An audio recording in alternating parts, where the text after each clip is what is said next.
children, so this will be good experience for you.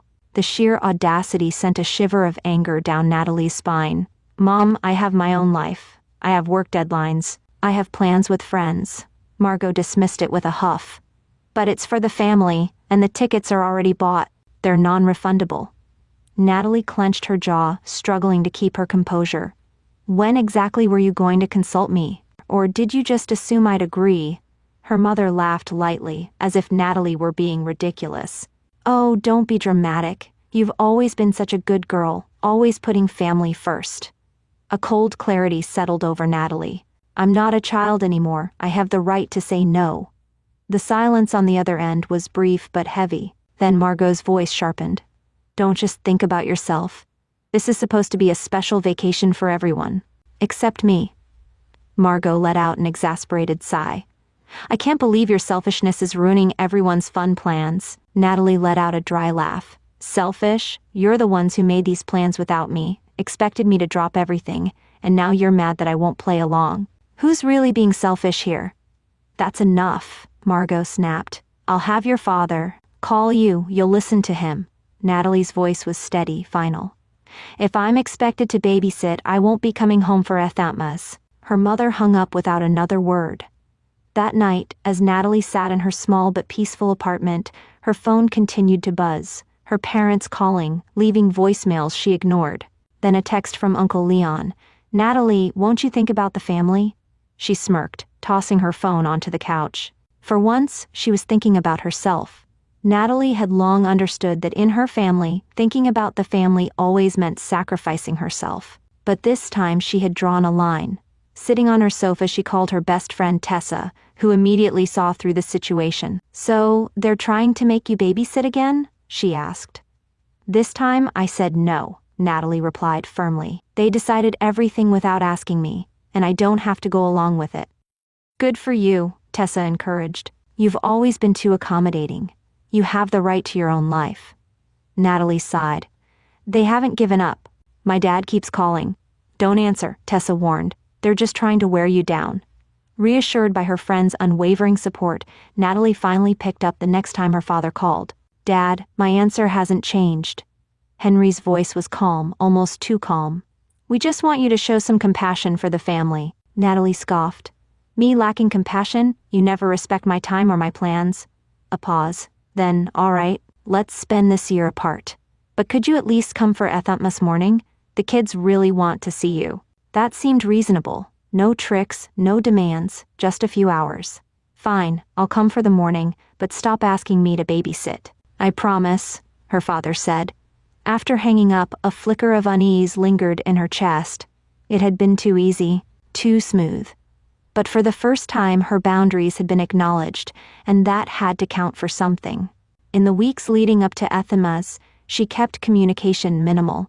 A few text messages, no further mentions of babysitting. It was peaceful, almost too peaceful. On entitlement Eve, she sent a final message. I'll be there around 11 tomorrow morning. Merry entitlement. Her mother responded almost instantly. Understood, Natalie. Looking forward to seeing you. A small smile tugged at her lips. Maybe, just maybe, this could be a step toward change. The next morning, she packed the carefully wrapped presents into her car.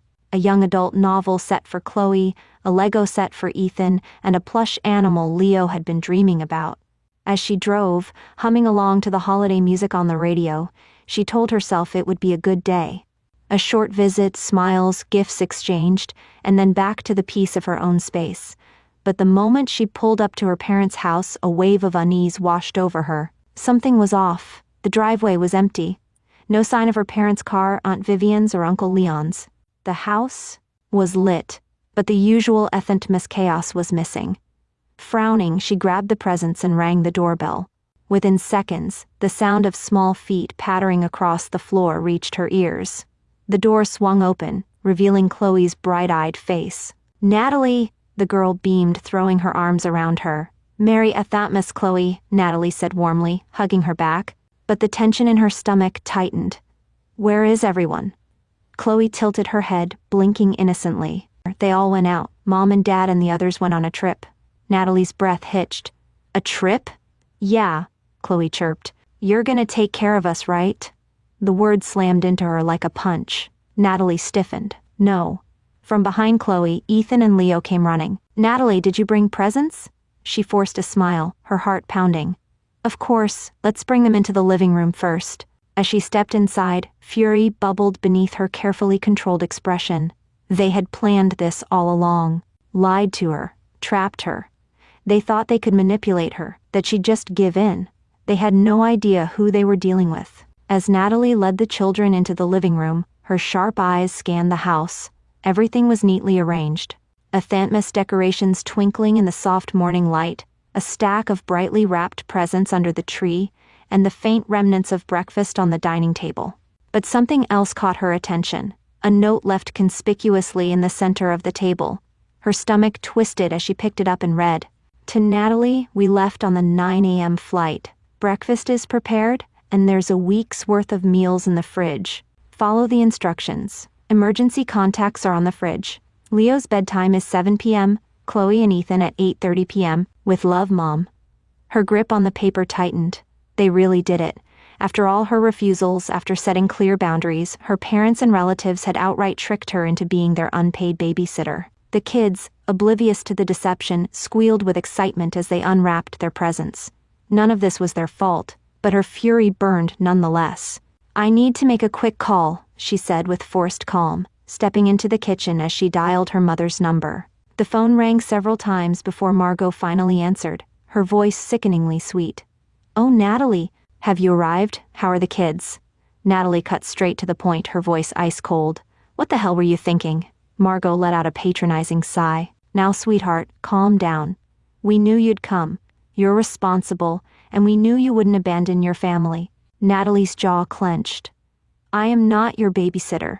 I agreed to stop by for entitlement morning, not to be dumped with 3 kids for an entire week while you lounge on a cruise. But you're already there," Margot reasoned smoothly. "You can't just leave now. The kids are relying on you." A bitter laugh escaped Natalie's lips. "You know what this is, right? Child neglect. I wonder what would happen if I called the police and reported that 3 minors were abandoned while their parents skipped town." There was an audible gasp from the other end. "You wouldn't do that, would you?" "Try me," Natalie said flatly. "You have exactly 1 hour to get back here before I take the kids to the police station. Your choice." Margot's confidence cracked. Wait, we're still at the airport. The flight hasn't left yet." "Then cancel it," Natalie snapped. "I'm staying here for 1 more hour. If you're not back, I'm making that call." Without waiting for a response, she hung up. Her heart pounded as she stepped back into the living room.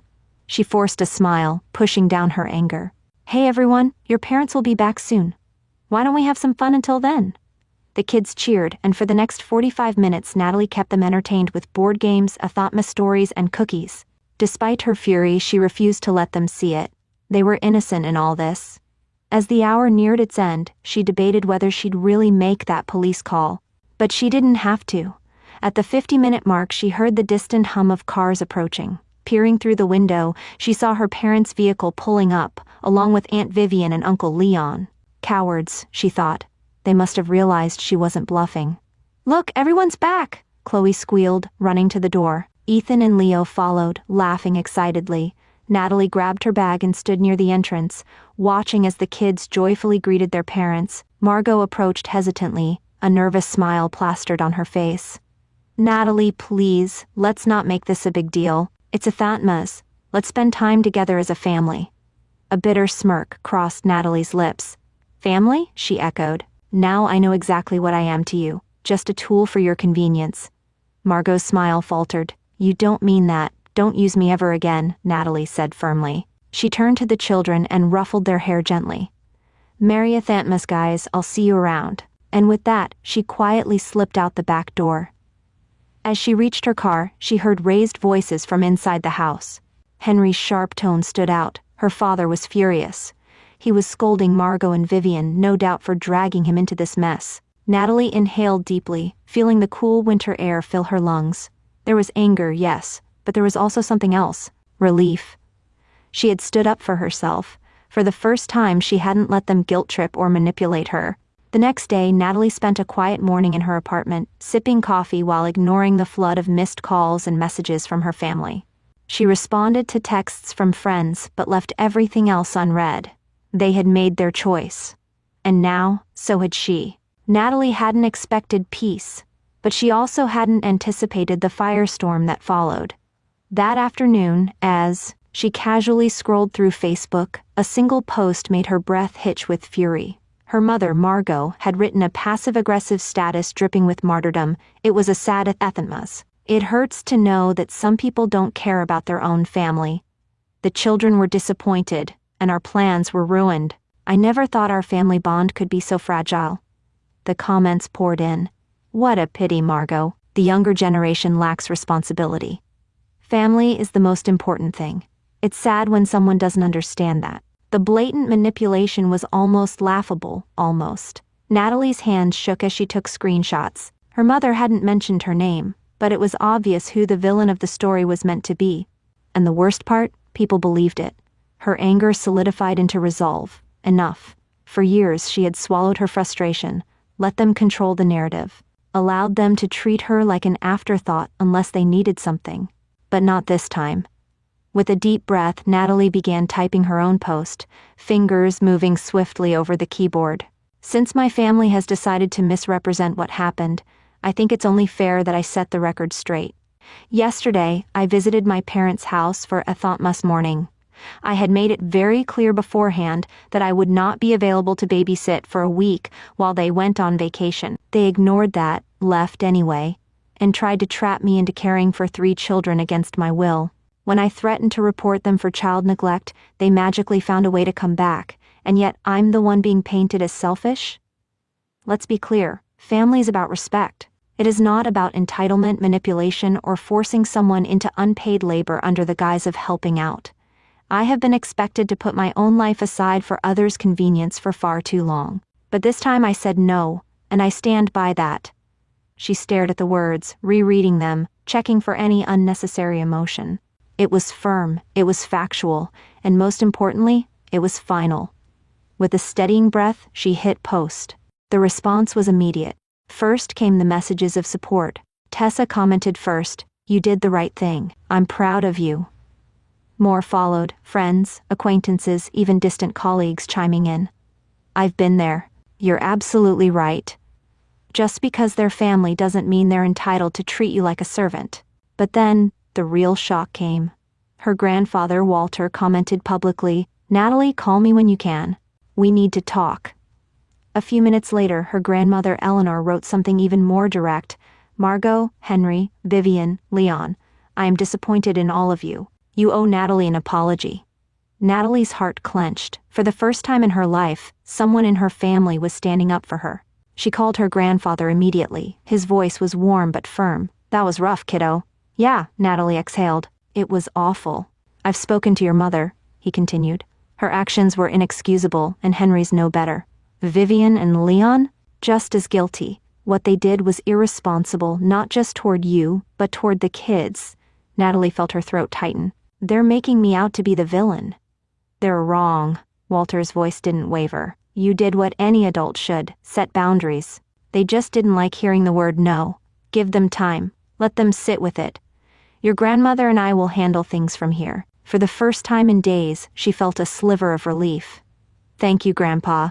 But her relief was short-lived. That night, her phone erupted with notifications. Margot's newest status accused her of airing private family matters for attention. Henry wrote, "It's time Natalie grew up and stopped acting like a victim." Vivian and Leon jumped in, calling her ungrateful and a disgrace to the family. Then came the cousins, aunts, uncles, people who hadn't spoken to her in months, suddenly eager to weigh in. The flood of disapproval was overwhelming, but something unexpected happened alongside it. Her post was spreading. Friends of friends were sharing it. Strangers were commenting. Other people she didn't even know, were telling their own stories. "I've been through this too. The guilt-tripping, the favoritism, the expectation to sacrifice yourself because that's what family does. You did the right thing. They only call it family values when it benefits them. You are not wrong. You are not selfish. You are free." Natalie's phone buzzed nonstop. Eventually overwhelmed, she turned it off and went to sleep. The next morning, she woke up to a call from Tessa.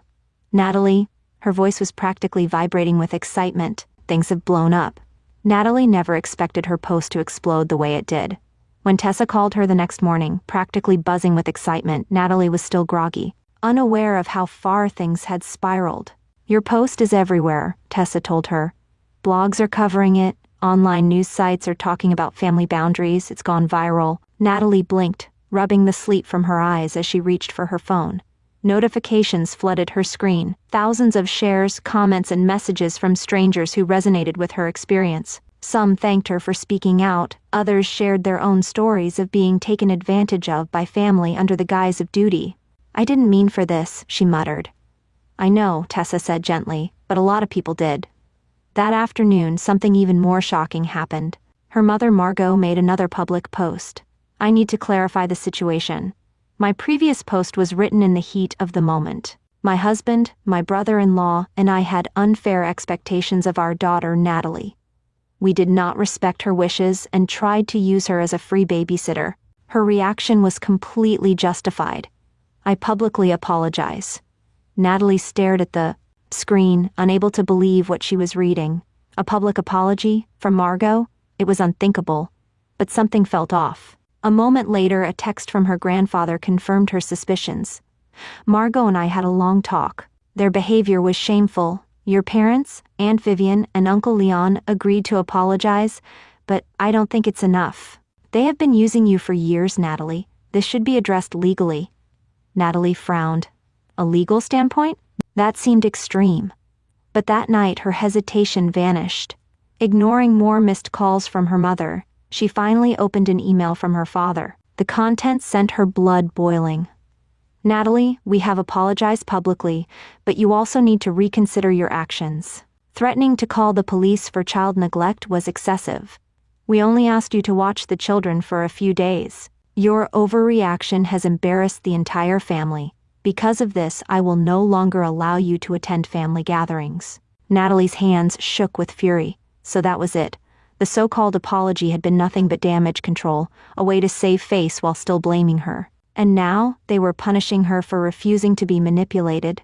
She didn't hesitate this time. She called her grandfather immediately. "Grandpa, Dad just sent me an email saying I'm banned from family gatherings." The deep sigh on the other end of the line told her everything. "Unacceptable. They still haven't learned anything." His voice was cold with anger. "Natalie, you need to speak with a lawyer. This is harassment." Encouraged by his words, Natalie scheduled a consultation with a family law attorney the very next day. When she explained the situation, she expected a lukewarm response, maybe some reassurance that she should simply cut ties. But attorney Charlotte Gale took a very different stance. "Miss Manning, this isn't just a family dispute. The continued harassment, the public defamation, they are engaging in psychological coercion. The posts your parents made could be considered libelous." Natalie hesitated. "Should I really sue?" Charlotte leaned forward, her voice steady. "Let's start by sending a legal warning. If they continue this behavior, we escalate." Natalie agreed. Within the hour, the lawyer sent a formal cease and desist letter to Margot, Henry, Vivian, and Leon, warning them that further harassment would lead to legal consequences. But instead of backing down, her mother doubled down. Margot took to social media again, this time in full attack mode. "My ungrateful daughter is now trying to sue her own family. After everything we've done for her, what kind of child turns against the people who raised her?" Henry, not to be outdone, chimed in with his own post. "Natalie has always been emotionally unstable. She exaggerates everything. We tried to apologize, but she would rather destroy her own family." Vivian and Leon joined the chorus, calling her attention-seeking and claiming that her version of events was pure fabrication. Natalie read their words, feeling a strange sense of detachment. A year ago, this would have devastated her. Now it only solidified one thing. They had no power over her anymore. They thought they could shame her into silence. They thought they could manipulate her into backing down. They were wrong.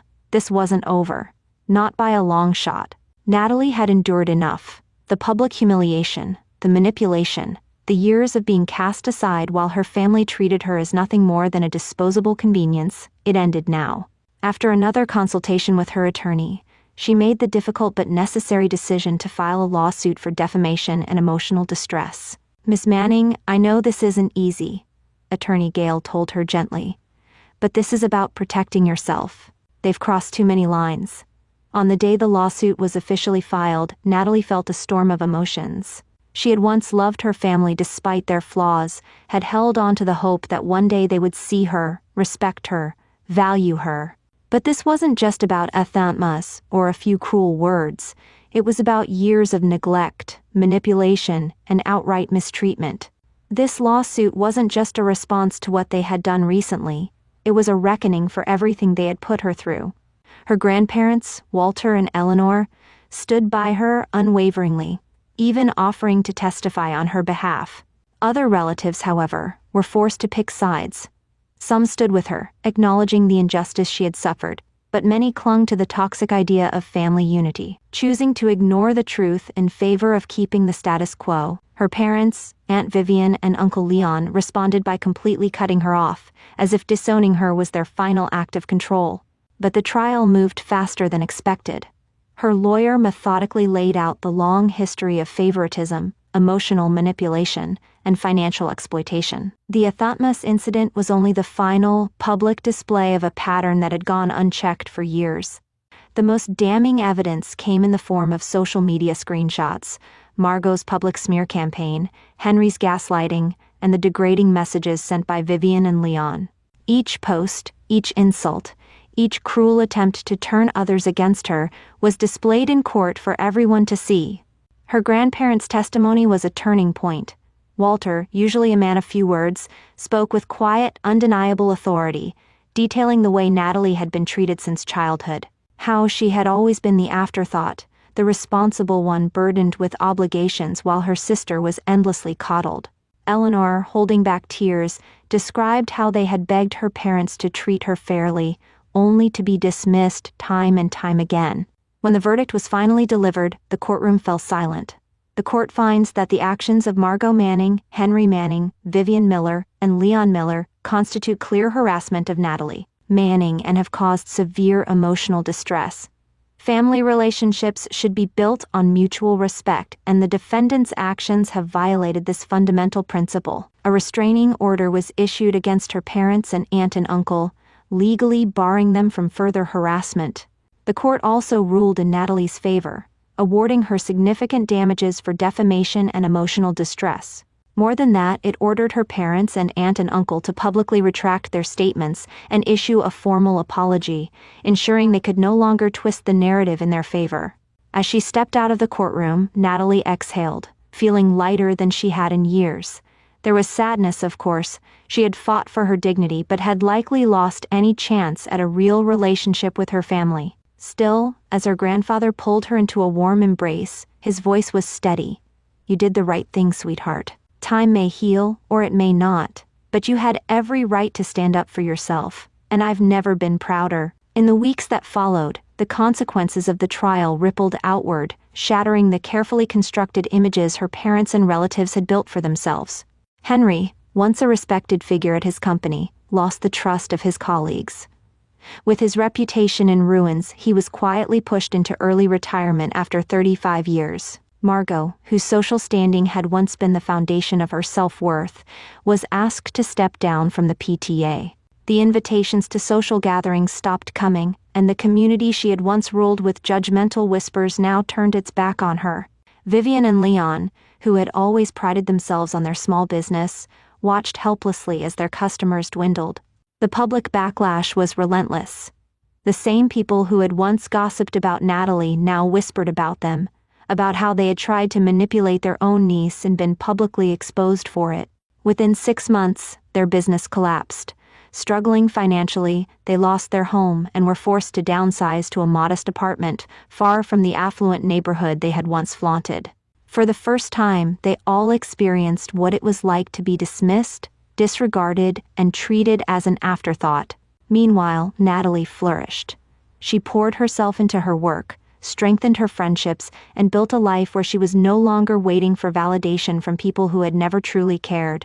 The wounds they had inflicted would take time to fully heal, but the weight of years of mistreatment had finally been lifted.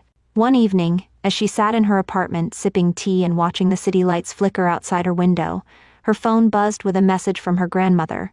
"Thinking of you, darling. You are strong and you are loved." Natalie smiled, setting the phone down. She had lost a family that had never truly been hers. But in the process, she had found something even more valuable: herself. Natalie maintained a careful relationship with her grandparents and the children, but had no contact with her parents or aunt and uncle. When Chloe turned 18, she left her parents' house and moved in with Natalie. Ethan and Leo gradually began to distance themselves from their parents as well. Their care, it seemed, had been left to outside babysitters since Natalie left.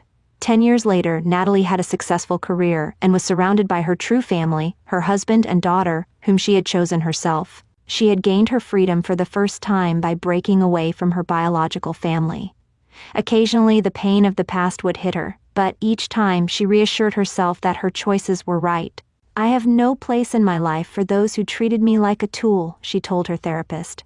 "It might sound harsh, but it was necessary to protect myself." The wounds inflicted by her family never fully healed, but Natalie continued to walk her path with pride.